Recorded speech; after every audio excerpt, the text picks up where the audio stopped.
Can you believe it? We are already in our third week of Lent, halfway through this journey and space in which we are working to cleanse our hearts and to develop a closer relationship with God. One of the ways that we've been doing that is kind of accepting a challenge each week to try a new spiritual discipline, a new spiritual practice that will become a habit that draws us closer to God. The first week we looked at the practice of the daily examen. The second week we looked at the practice of Lectio Divina. And this week, I wanted to talk to you a little bit about spiritual journaling. Certainly, all three of those practices can fit together, but each one has its own kind of unique benefit, if you will. Spiritual journaling is not the same as writing a diary. It's not really interested in each thing that you do throughout the day.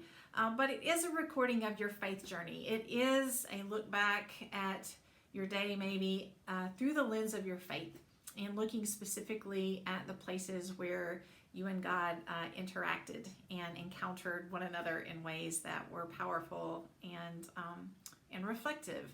So it can be done in a lot of different ways. Find a way that's comfortable for you. Maybe you use the notes app on your phone. Maybe you have a small journal like this one that you could fit in your purse and carry with you easy.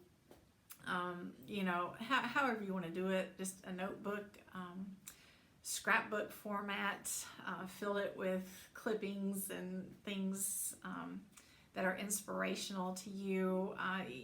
There's no right or wrong way to do this, but it is a great way to make sure each day that you are connecting with God and deepening your relationship and your communication with God. You can write this spiritual journal as if you are writing a letter to God or a prayer to God, if you will.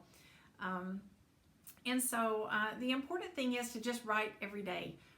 Don't edit it. Don't worry about your spelling or your grammar or even complete sentence structure. Sometimes I don't even have words and I draw pictures instead, or doodle, or just whatever, feels natural to me at the time. You don't have to write lengthy things. A sentence or two can also do the job.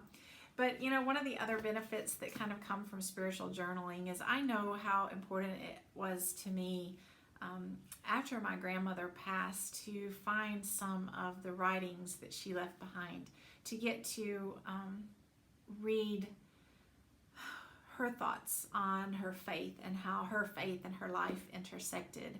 And I know when I keep my journals that someday my children, my grandchildren, maybe even my great-grandchildren will be reading those. And sometimes it's not always easy to talk about faith to family members, but journaling is a great way to give folks that we care about some insight into the meaning that God has in our life.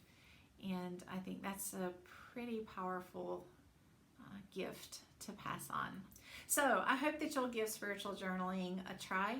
It's a great practice and a great habit that pulls you in closer to God. Good luck.